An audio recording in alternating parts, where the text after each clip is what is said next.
Welcome to F007 Channel. Dukung terus F007 Channel dengan like, share, comment, and subscribe.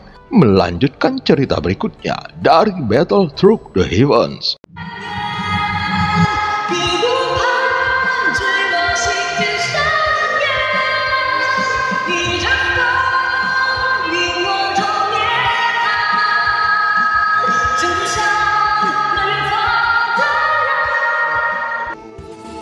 Selamat beraktivitas dan terima kasih atas dukungannya selama ini. Semoga semua sobat F007 selalu diberikan kesehatan dan rezeki yang berlimpah.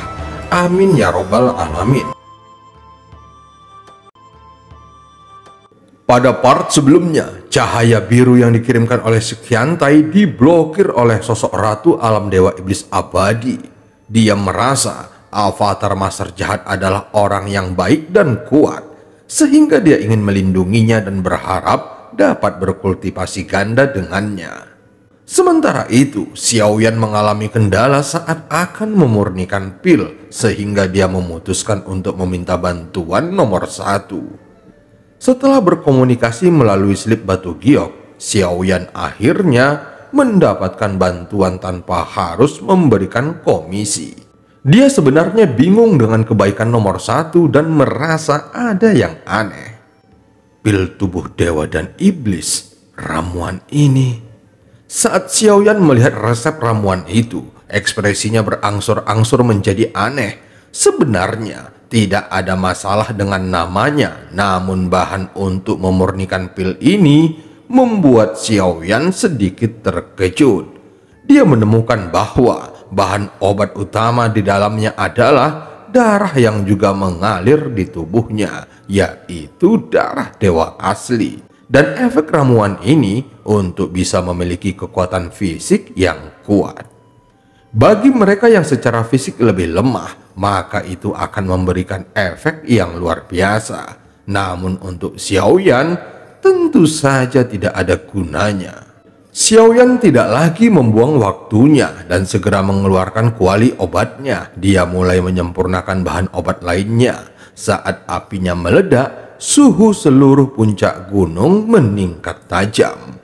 Saat ini, Jonggu dan yang lainnya sudah pergi, tetapi mereka semua memiliki pemahaman diam-diam dan mereka tidak pergi jauh dari tempat Xiaoyan. Walaupun binatang buas di sini bukanlah ancaman, namun perilaku manusia jauh lebih menakutkan. Dari waktu ke waktu mereka melihat ke arah puncak gunung tempat Xiaoyan berada. Samar-samar mereka bisa melihat nyala api di luar puncak gunung. Meskipun mereka tidak tahu apa yang sedang dilakukan Xiaoyan, tetapi tidak ada yang mengeluh di sepanjang waktu ini. Lagi pula mereka tidak tahu apa yang akan mereka hadapi. Faktanya, di wilayah menuju Istana Sen diselimuti oleh penghalang beracun. Ketika seseorang pertama kali memasukinya, mereka tidak akan dapat merasakannya dengan jelas. Namun setelah secara perlahan terakumulasi memasuki tubuh, maka efeknya akan terasa. Kabut beracun ini bukanlah sesuatu yang mudah ditangani. Setidaknya untuk Xiaoyan, jumlah racun yang masuk ke dalam tubuhnya akan 2 kali lipat dari orang biasa. Hal ini disebabkan kecepatan peredaran qi dan darahnya jauh lebih cepat dibandingkan orang biasa. Sehingga toksisitas akan menyebar ke seluruh tubuh secepat mungkin. Jika dia tidak menyiapkan pil detoksifikasi menghadapi situasi ini, maka ketika saatnya tiba, dia akan membayar mahal karena kelalaiannya. Saat ini, ada beberapa sosok yang sedang duduk bersila di Istana Sen, dan sosok-sosok ini memiliki wajah berwarna biru keunguan.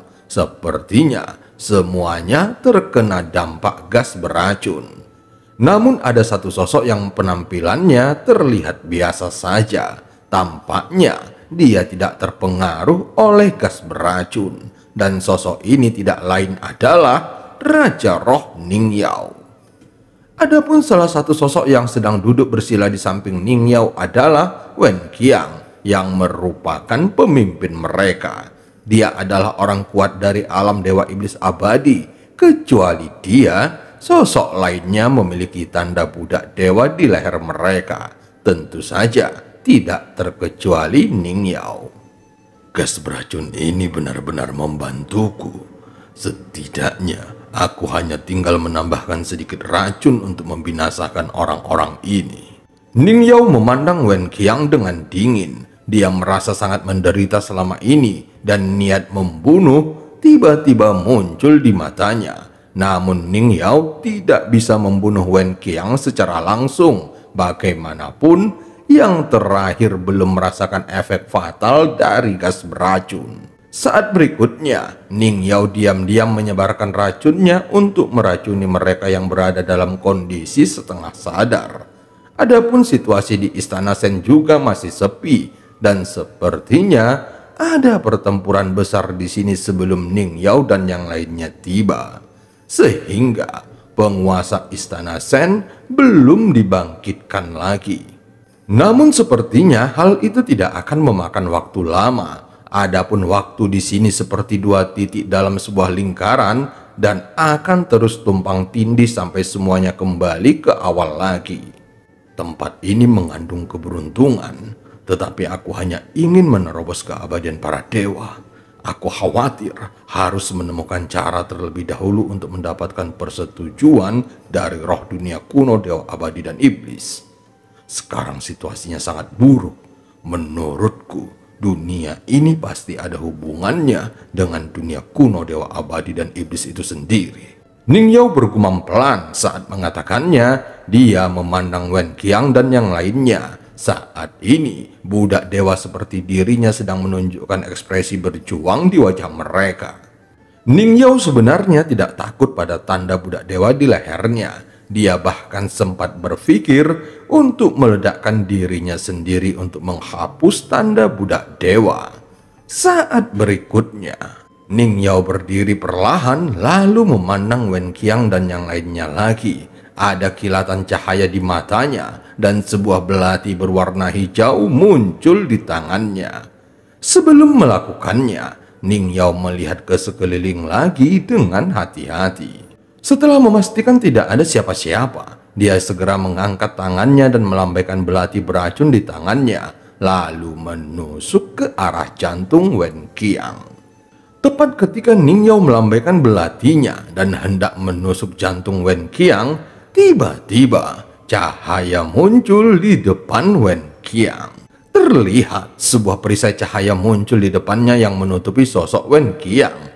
Meskipun yang terakhir tidak sadarkan diri, namun dengan mata tertutup, dia masih sangat waspada. Faktanya, jauh sebelum diracuni, dia telah membuat persiapan perlindungan untuk menghindari rencana apapun dari pihak lain.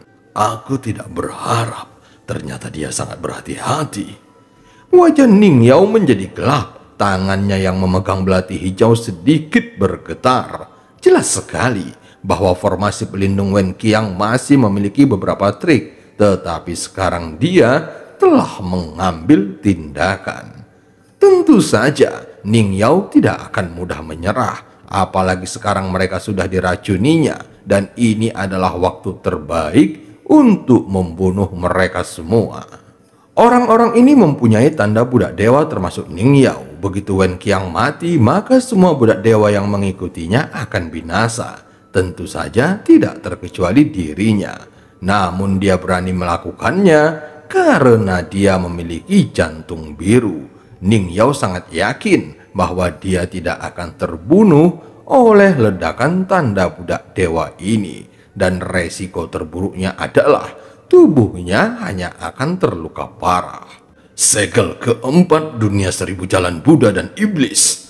Segera jejak tangan Ning Yao berubah dengan cepat. Ketika patung Buddha dengan aura iblis yang kuat mengembun di atas kepalanya, patung itu langsung meluncur ke bawah bersamaan dengan angin kencang yang menyebabkan sosok lain yang duduk di sebelah Wen Qiang tiba-tiba membuka mata mereka. Terlihat mata mereka memerah. Bagaimanapun mereka semua sudah diracuni. Apa yang sedang kamu lakukan? Mungkinkah kamu ingin membunuh Tuan? Beberapa orang langsung membuka mata merah mereka. Walaupun mereka sudah diracuni, mereka masih berusaha berdiri ingin menghentikan Ning Yao. Namun mata Ning Yao terlihat acuh tak acuh. Faktanya, hanya Wen Qiang yang bisa menahannya dengan segel budak dewa. Adapun yang lainnya sama sekali tidak dianggap serius oleh Ning Yao. Yang terkuat di antara mereka hanyalah langkah ketujuh. Jadi tidak mungkin dapat mengalahkan Ning Yao yang sudah berada di langkah kesembilan. Pada saat ini, segel Buddha dan iblis sepanjang 1000 kaki telah meraung dan beberapa orang yang telah diracuninya tidak berani melawannya dan hanya berteriak dengan tidak berdaya. Saat serangannya akan menghantam Wen Qiang, semua sosok lainnya secara refleks terbang menjauh. Walaupun apa yang mereka lakukan ini hanya sia-sia karena bagaimanapun jika Wen Qiang mati, maka mereka juga akan mati. Namun mereka tetap melakukannya secara alamiah. Saat berikutnya, tubuh Wen Qiang tiba-tiba diselimuti oleh susunan pelindung. Saat keduanya bertabrakan, itu mengeluarkan suara yang menggemparkan dan ternyata susunan pelindung Wen Qiang juga sangat kuat. Ning Yao khawatir jika dia terlambat mengambil tindakan, maka situasinya akan berubah. Begitu segelnya menghantam Wen Qiang, terlihat ujung jarinya melintasi alisnya dan tiba-tiba ada sebuah retakan yang muncul. Sinar kematian. Saat ini, Ning Yao tidak menahan diri lagi. Dia bermaksud ingin menyingkirkan Wen Qiang secepat mungkin. Bagaimanapun, dia ingin memastikan tubuh fisiknya dapat pulih sebelum penguasa Istana Shen bangkit kembali. Sebelum melakukan ini semua, Ning Yao telah menempatkan pembatasan di sekelilingnya dan meninggalkan racun untuk lebih memastikan bahwa jika dia terluka parah, maka dia tidak akan diserang dengan mudah. Saat berikutnya, formasi pertahanan Wen Qiang tiba-tiba hancur bersamaan dengan dia mulai membuka matanya. Ning Yao, kamu ingin memberontak? Dan cerita pun berakhir. Sampai ketemu di part selanjutnya.